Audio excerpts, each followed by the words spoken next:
આજની ધર્મકથા. પ્રણામ. સમ્રાટ સંપ્રતિ.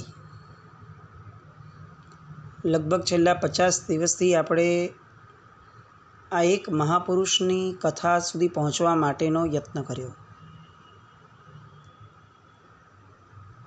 ઓવરઓલ છે ને, આપણે ધર્મકથામાં ઘણા બધા ગુરુ ભગવંતોના ચરિત્રો લીધા. એમાંથી ઘણા બધા ગુરુ ભગવંત એવા પણ પ્રબળ ચરિત્રવાન થયા કે જેમના ચરિત્રને વર્ણવતા 50 દિવસ ઉપર થયા છે. પણ સંપ્રતિ એક શ્રાવક હોવા છતાં એના ચરિત્ર સુધી પહોંચવા માટેનો આટલો સમય અને એક આખો અનોખો ઇતિહાસ કે જે આપણને ભણાવવામાં જ નહોતો આવ્યો, એ ઇતિહાસ સુધી પહોંચવું આવશ્યક એટલા માટે હતું. શ્રાવક હોવા છતાં આ ચરિત્ર આટલા દિવસ કેમ લેવાય? કારણ કે આ એક આખી ને આખી આપણી ગરિમા હતી.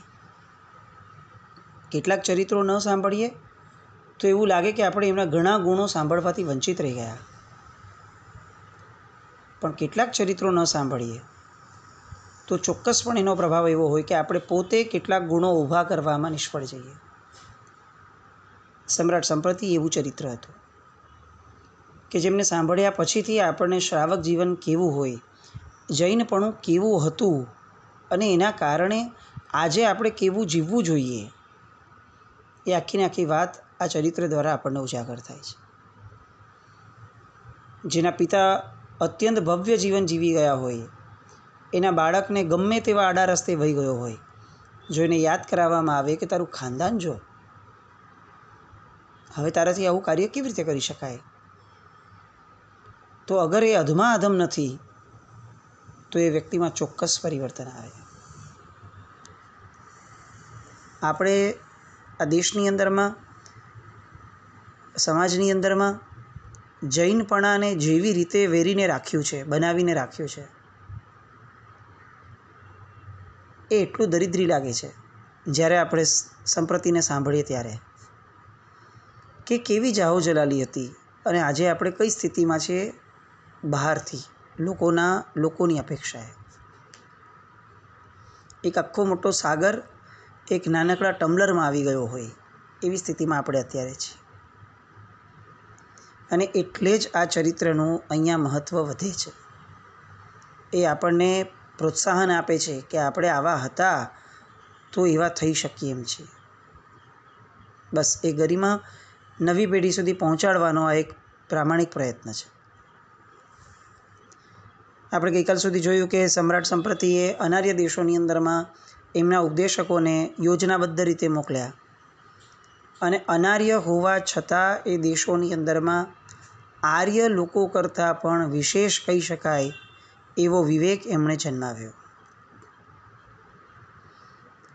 એમણે બધું કન્ફર્મ કર્યું, કેટલાક દિવસો મહિનાઓ આ પ્રોસેસમાં વીત્યા હશે, અને જ્યારે એમને બધું સેટિસ્ફેક્ટરી લાગ્યું કે ઉપદેશકો દ્વારા જે કામ થવું જોઈતું હતું એ ઇફેક્ટિવલી થયું છે, એટલે તરત જ એમણે આર્ય સુહસ્તીસુરી મહારાજને વિનંતી કરી કે સાહેબ, આપ આ સાધુ સંપ્રદાયને અનાર્ય દેશમાં કેમ નથી મોકલતા? અને ત્યારે આચાર્ય ભગવંતે કીધું કે અનાર્ય દેશોમાં આહાર પાણીની શુદ્ધતા ન જળવાય. એટલે સંપ્રતિ મહારાજાએ કીધું કે સાહેબ, એકવાર કેટલાક સાધુ ભગવંતોને મોકલીને તો જુઓ. હવે આ બોલે છે કોણ? એક રાજા. એટલે આચાર્ય ભગવંતે આર્ય સુહસ્તીસુરી મહારાજે, એમને તો આ કોઈ વસ્તુની ખબર જ નથી કે અનાર્ય દેશોમાં આવું પરિવર્તન આવી ગયું છે. અને ટેકનિકલી અત્યાર સુધીની થિયરી પ્રમાણે જ્યાં આપણા આહાર પાણી ન સચવાતા હોય, શુદ્ધતા ન સચવાતી હોય, ત્યાં સાધુ ભગવંતોને વિહારનું કાર્ય ન સોંપાય ત્યાં આગળ જઈને. પણ તેમ છતાં એક રાજા કહે છે, સમ્રાટ કહે છે, એટલે એ વિનય ખાતર પણ એ વિહાર માટે સાહેબે પરમિશન આપી અને કેટલાક સાધુ ભગવંતોને કીધું કે તમે આ અનાર્ય ક્ષેત્રોમાં વિચરણ કરવા માટે જાઓ. આ પણ એક ગુણ છે. ઋષભદેવ ભગવાન અનંતકાળથી અનંત આત્માઓએ, અનંત તીર્થંકર પરમાત્માઓએ પંચમુષ્ટિ લોચ જ કર્યો છે એવું જાણવા છતાં ઇન્દ્ર જ્યારે વિનંતી કરે કે ભગવાન, આ એક લટ આપને સારી લાગે છે તો આનો લોચ ન કરો, આમ જોવા જઈએ તો આ માંગણી ક્યાંય સ્વીકાર્ય કરી શકાય એવું કંઈ એમાં લોજિક જ નથી.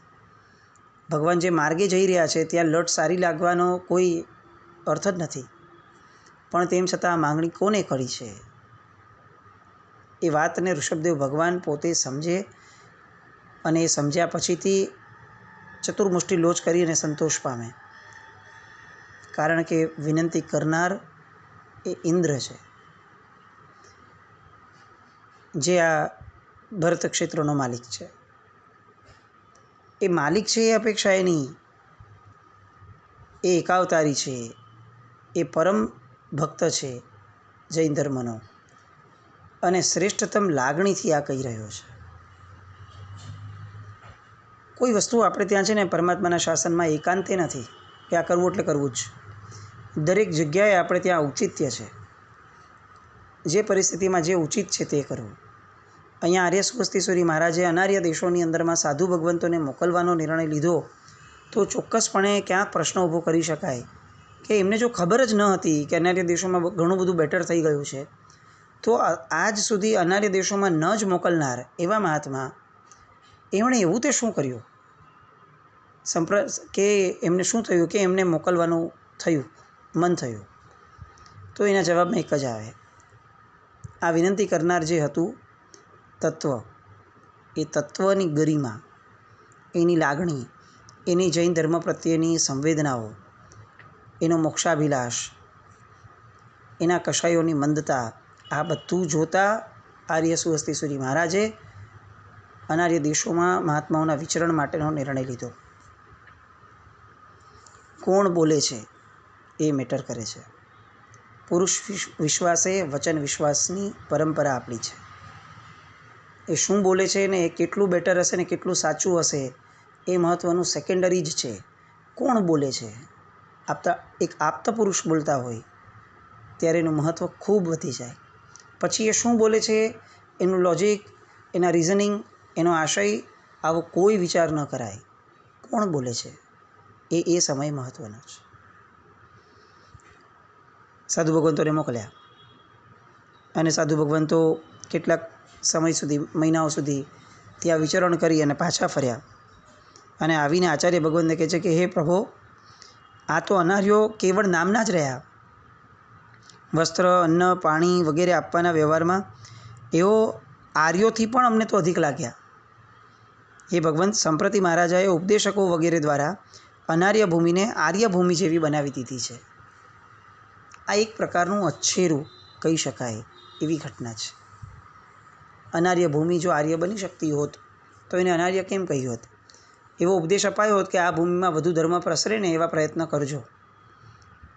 પણ પ્રકૃતિથી જ આ અનાર્ય ભૂમિ હતી એટલે એને અનાર્ય તરીકે અલગથી મૂકી દેવાય. અલબત્ત ત્યાં ધર્મ કરાવવો નહીં આવી કોઈ વાત છે એવી નથી શાસ્ત્રમાં, પણ એ અનાર્ય છે આવું કહી દેવામાં આવ્યું હતું. સમ્રાટ સંપ્રતિએ જે પુરુષાર્થ કર્યો એ આખા 21,000 વર્ષના, અથવા એમ કહી શકાય કે અત્યાર સુધીના ઇતિહાસમાં એમના સિવાય અમને આવો વિચાર કોઈને નથી આવ્યો, વિચાર પણ નહીં. અને એમણે જે કરી બતાવ્યું એ અશક્યને શક્ય કરવા જેવું કરી બતાવ્યું. કુમારપાળ મહારાજાએ 18 જે દેશો હતા એમના, એ દેશોમાં અમારીનું પાલન કરાવડાવ્યું. આપણને કેટલું આમ અધો થઈ જવાય એટલું આ મહાન કાર્ય લાગે. 18 દેશોમાં અમારીનું પાલન કરાવડાવું, અને એ ખરેખર આપણને આમ સ્તુત્ય લાગે કે આ ગાવા જેવી ઘટના છે. એમના ગુણો સમ્રાટ સંપ્રતિને આપણે બહુ ભૂલી ગયા. આર્ય દેશની અંદરમાં અમારી પડાવડાવી એ હજી કદાચ સરળ છે. અનાર્ય દેશની અંદરમાં અમારી નામનો શબ્દ પહોંચાડવો એ વધુ દુષ્કર છે.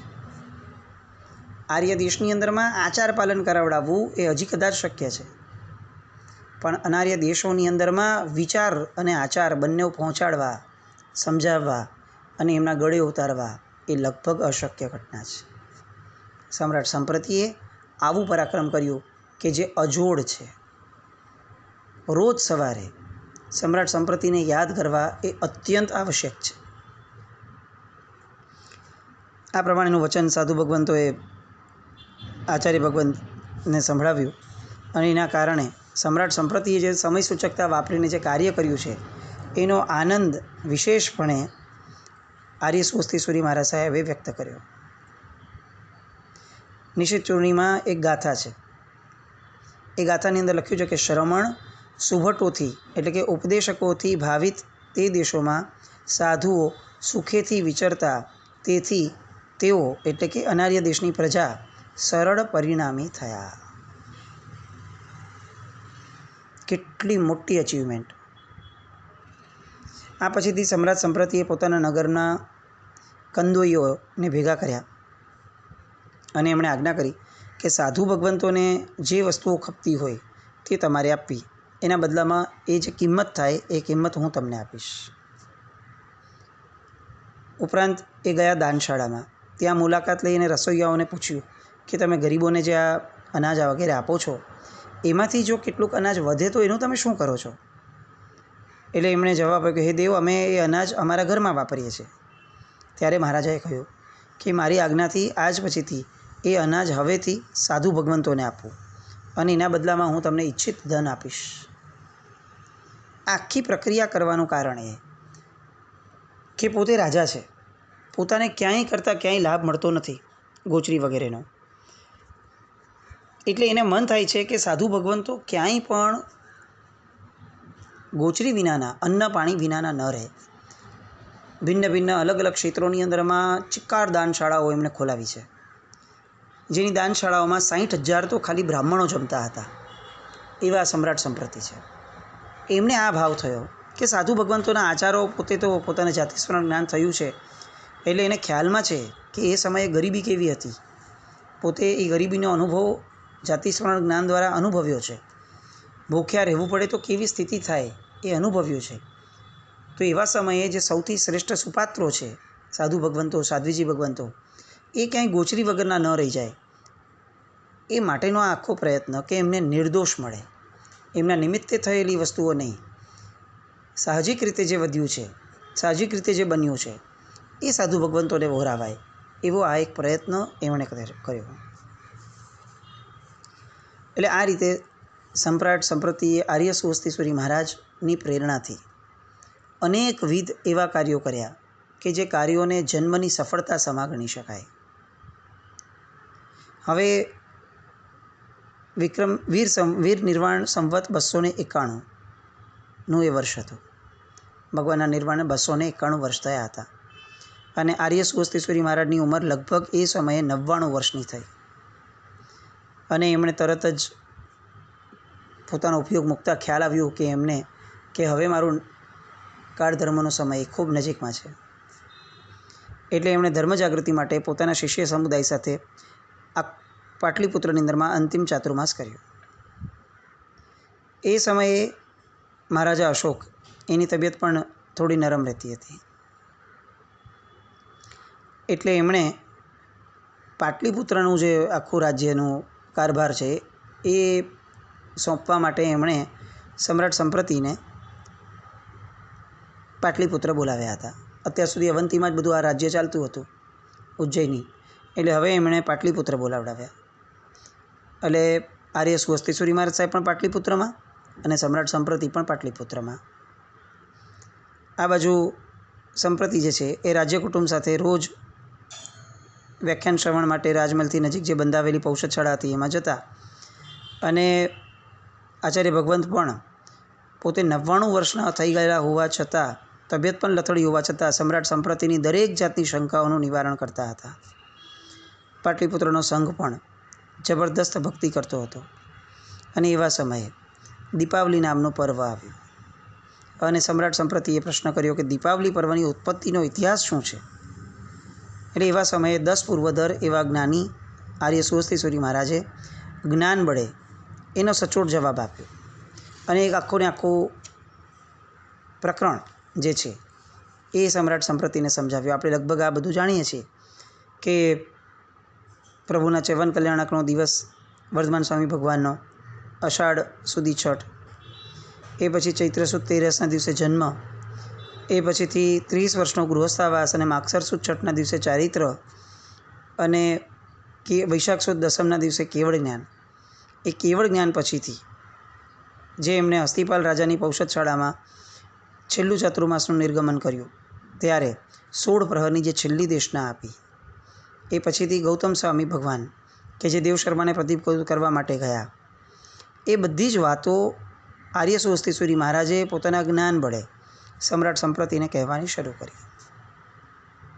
ધીરે ધીરે અહીંયા લીછવી વગેરે રાજાઓ જે પરમાત્માની દેશના માટે ભેગા થયા હતા, કૌશલ દેશના 18 રાજવીઓ, સામંતો, ચેડા રાજાના અને ક્ષત્રિય નવમલ્લક લીછવી જાતિના રાજાઓ, આ બધા જે હાજર હતા, એમની સામે જે આખી પાંચમા આરાના સ્વરૂપની વાતો ભગવાને કરી. પાંચમો આરો શરૂ થતાં કેટલીક વસ્તુઓ જે લુપ્ત થઈ એની વાતો જે કરી કે 3 વર્ષને 8.5 માસ પૂરા થશે ભગવાનના જન્મ પછીના, ત્યારે પાંચમા આરાની શરૂઆત થશે અને દુનિયામાં ઉત્તમ ઉત્તમ ચીજો જે છે એ દિવસે દિવસે ઓછી થતી જશે.